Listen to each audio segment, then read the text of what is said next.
And for the moment, we turn to Pakistan. We told you yesterday how the country's own lawmakers are worried the country could be headed towards a civil war, how the change of guard has triggered fresh political instability.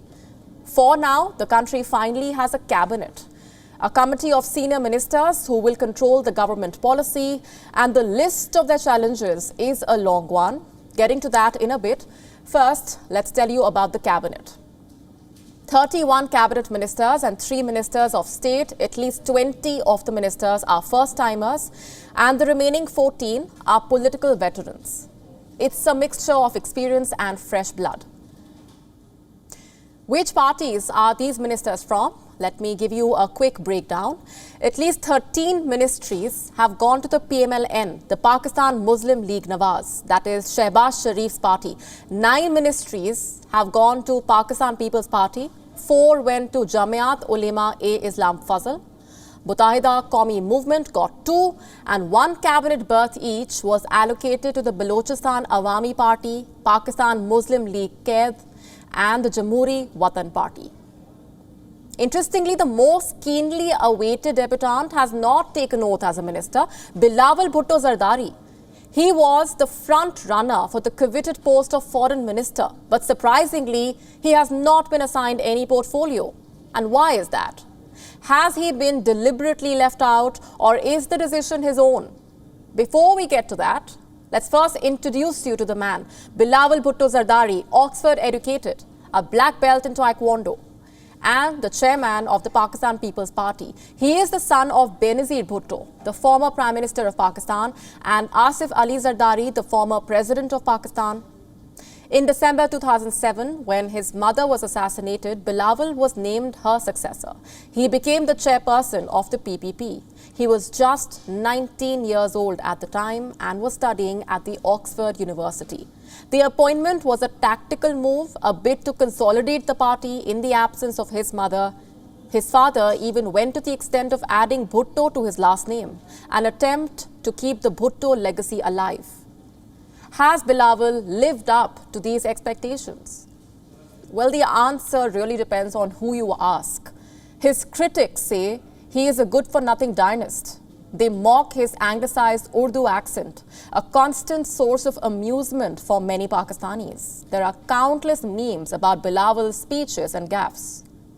His supporters say there is more to him than his broken Urdu. They praise him for his brave stance on issues that many in Pakistan don't even speak about, like women's rights. He believes in taking women on board in all matters. On civil rights, he has repeatedly defended the rights of minorities in Pakistan, and on freedom of expression, he has often denounced the censorship of Pakistani media.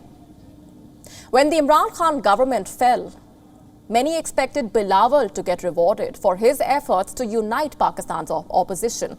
They pitched his name for foreign minister. The Pakistani media carried headlines on why he deserves the post, but that was not to be. Not only is Bilawal not the foreign minister, but he hasn't got any portfolio in the cabinet. And why is that? Some say he has refused to join the cabinet because it might hinder his political activities. Pakistan, remember, will be going to the polls next year, and Bilawal wants to hold rallies, not frame policies for the new government. Others say he is not in the cabinet because he is reluctant to work under Shehbaz Sharif, that as the chairman of a leading political party, he does not want to play second fiddle in the government.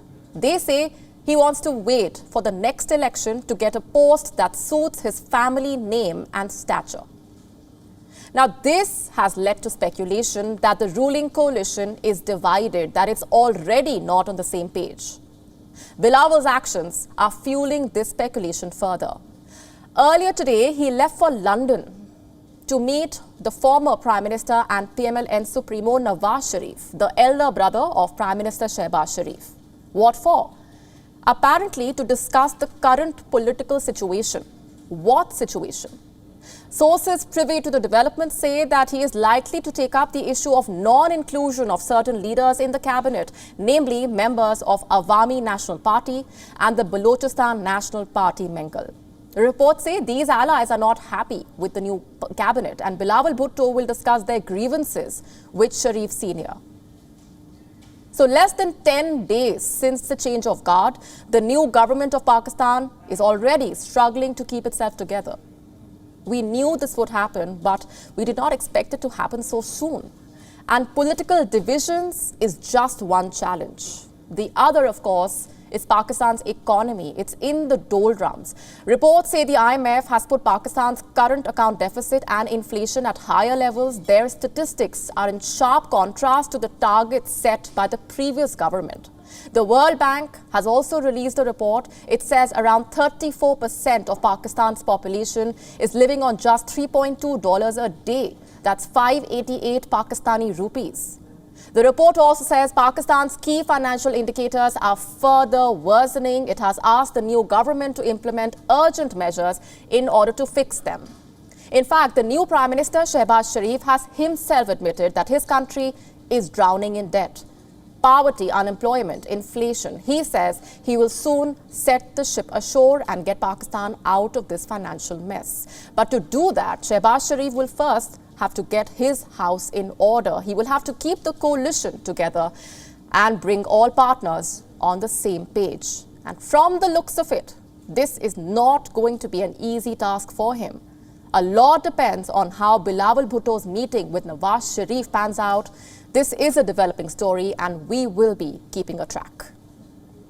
WION now available in your country. Download the app now. Get all the news on the move.